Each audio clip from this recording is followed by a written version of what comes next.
Ano ang kasalanan at ano ang sanhi? Bakit ang kalayaan ay hindi maibigay sa amin?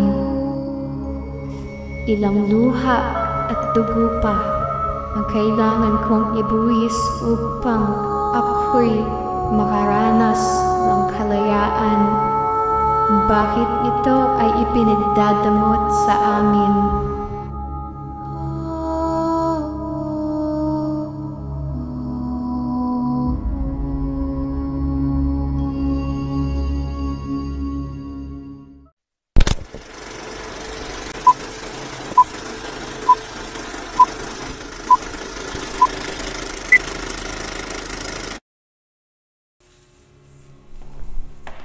Sa wakas ay nakamit ko na ang aking emansipasyon sa loob ng maraming taon.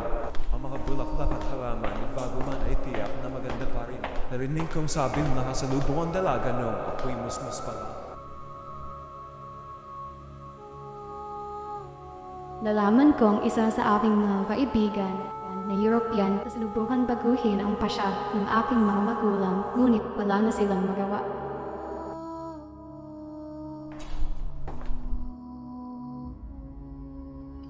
Kagalang-galang na hari ang tiga.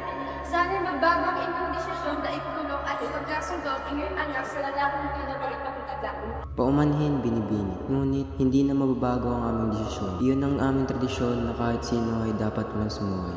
Ngunit hindi na magbabago ang aming pasya at kung wala ka nang sabihin pa ay maiwan ka na namin dito. Marami pa kami kailangang asikasuhin.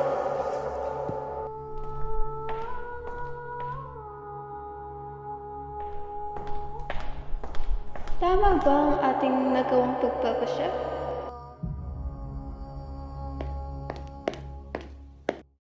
Kay Estela Zihandelar, ang Prinsesang Javanes.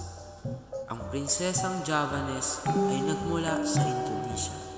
Ito ay inspirasyon mula sa makakapangyarihang salita at diwa ng Prinsesang si Kartini, anak ni Haring Raden Adipati Sosraningrat at Reyna Basila. Sa munting palabas na ito ay matutunghayan natin ang naging buhay ng Prinsesang si Kartini. Ano ang naging kanyang pamamaraan at kanyang naging buhay at pinagdaanan. Sabay-sabay tayong manood ng tahimik at pumulot ng magandang aral. Wala na talaga nagawa ang aking kaibigan, kaya nakulong na ako ng tuluyan. 4 na taon akong ikinulong ng aking mga magulang sa makapal na pader, ni minsay hindi ko nasilayan paano magdong sa labas. Hindi ko alam kung paano ako tumagal at kung paano ko pinalipas ang mga oras na ako'y nakakulong na. Ang tanging ginagawa ko na lamang ay ang pagbabasa ng librong Dutch at pakikipagsulatan sa aking mga kaibigang Dutch na hindi naman ipinagbawal. Ana Prinsesa. Stella, aking kaibigan, sana'y makadalo ka sa aking kasal sa susunod na buwan ng 3 milyon. Maiintindihan ko kung di ka makadalo sa aking kasal. Ngayon inaasahan ko pa rin ang iyong pagdalo.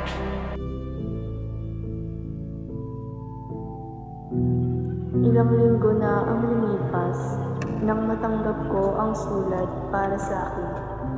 Galing sa aking kaibigan at malapit na ang kasal niya. Sa totoo lang ay nakahanda na ang aking isusuot para sa kanyang kasal, ngunit nagka-problema ang pahintulot ng aking ama't ina.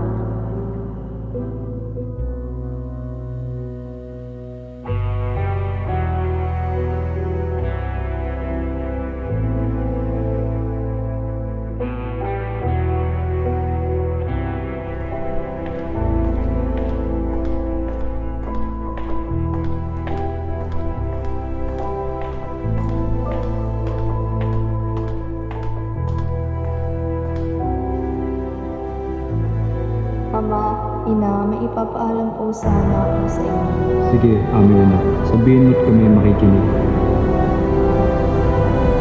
Nais ko sanang lumuwas sa kasal ng aking kaibigan sa darating na Marso.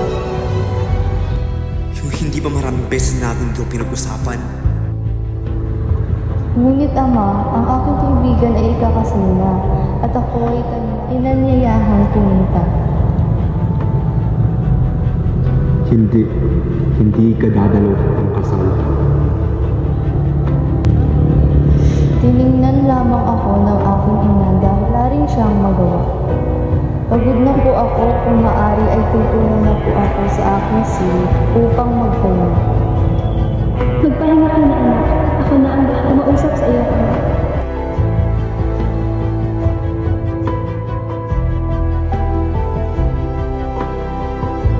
Ako ay hindi pinayagan aking ama. Ako ay hindi nakawala. Ako ay hindi nakalabas. At ako ay hindi nakadalo sa kasal ng aking kaibigan.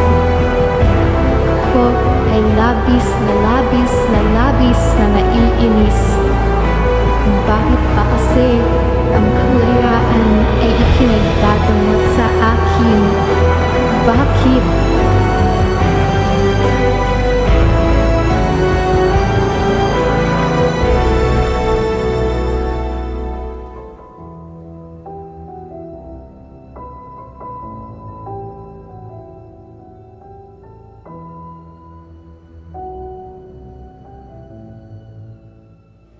Kung alam mo lang anak kung gaano kahirap sa akin.